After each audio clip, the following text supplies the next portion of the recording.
السلام علیکم YouTube family. جیسا کہ آپ جانتے ہیں دعا زہرا نے ریسنٹلی ایک انٹرویو دیا ہے جو کہ ایک یوٹیوبر نے ان سے لیا تھا، اور مختلف لوگوں نے اسے نشر بھی کیا ہے. مختلف یوٹیوبرز نے اپنے یوٹیوب چینل پر اس کو نشر کیا ہے. اس انٹرویو میں دعا زہرا نے اپنے والدین پر سنگین الزامات عائد کیے کہ وہ اسے مارتے تھے، پیٹتے تھے، اور اسی وجہ سے دعا نے اتنا انتہائی قدم اٹھایا.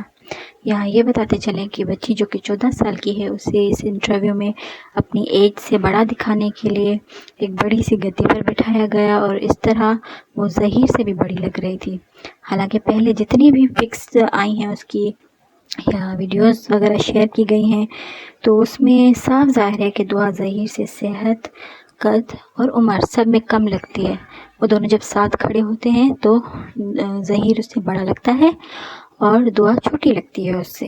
لیکن یہاں جب ان کو ساتھ بٹھایا گیا تو اس میں ظہیر بالکل جیسے دب سا گیا تھا، دعا اتنی بڑی اس میں لگ رہی تھی. اور اس کے علاوہ اسے ہیوی کپڑے پہنا کر، چوڑیاں پہنا کر، فل میک اپ کر کے بٹھایا گیا تھا تاکہ وہ بڑی لگے. اس انٹرویو کے بعد کافی لوگ جو ہیں وہ دعا کو برا بھلا کہہ رہے ہیں. اس نے گھر سے بھاگ کر اچھا نہیں کیا، کل کو اس کی بھی اولاد ہوگی تو وہ بھی اس کے ساتھ یہی کرے گی، وہ بھی دعا کو اس طرح سے تڑپائے گی جس طرح وہ اپنے ماں باپ کو تڑپا رہی ہے، ان کی بے عزتی کر رہی ہے ساری دنیا میں، تو اس کی اولاد بھی اس کے ساتھ وہی کرے گی. مختلف لوگوں کی اس پر مختلف آراء ہے. زیادہ تر لوگوں کا یہی کہنا ہے کہ یہ انٹرویو جو ہے وہ پلانٹیڈ تھا، اور اس میں جو ہے وہ جامع شیریں کو جو برانڈ ہے شربت کا وہ دکھایا گیا ہے. یہ بھی بہت سارے لوگوں کو، بلکہ تقریباً لوگوں کو یہ بات نہیں سمجھ میں آ رہی کہ اتنا حساس انٹرویو، اتنا جو اہم ٹاپک ہے یہ، اور پورے پاکستان میں اس وقت اس دعا زہرا کیس کے حوالے سے کھلبلی مچی ہوئی ہے، اس میں اس طرح کی بچکانہ سوال اور پھر یہ شربت کی پروموشن، یہ لوگوں کو سمجھ میں نہیں آ رہی.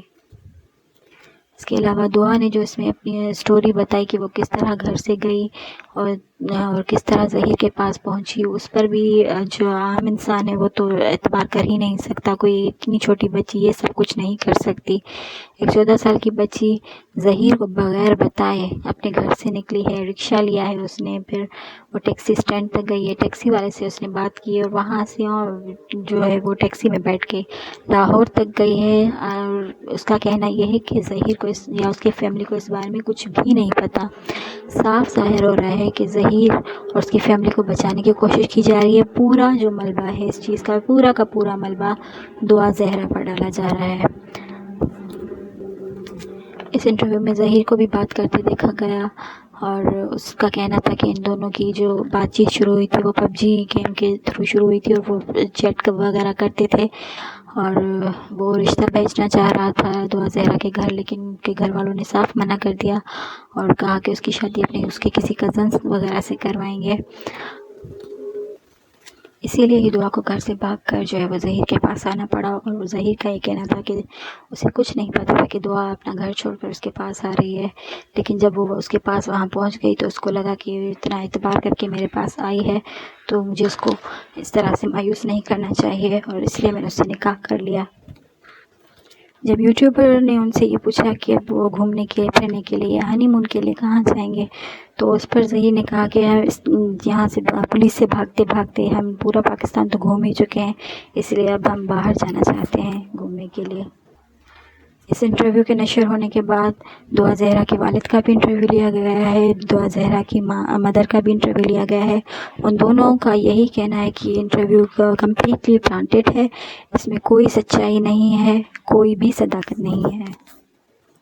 آگے اور خبروں کے لیے پلیز میرے یوٹیوب چینل کو آپ سبسکرائب کر لیں، تو آپ کو اسی طرح کی اور ویڈیوز ملتی رہیں گی. Thank you.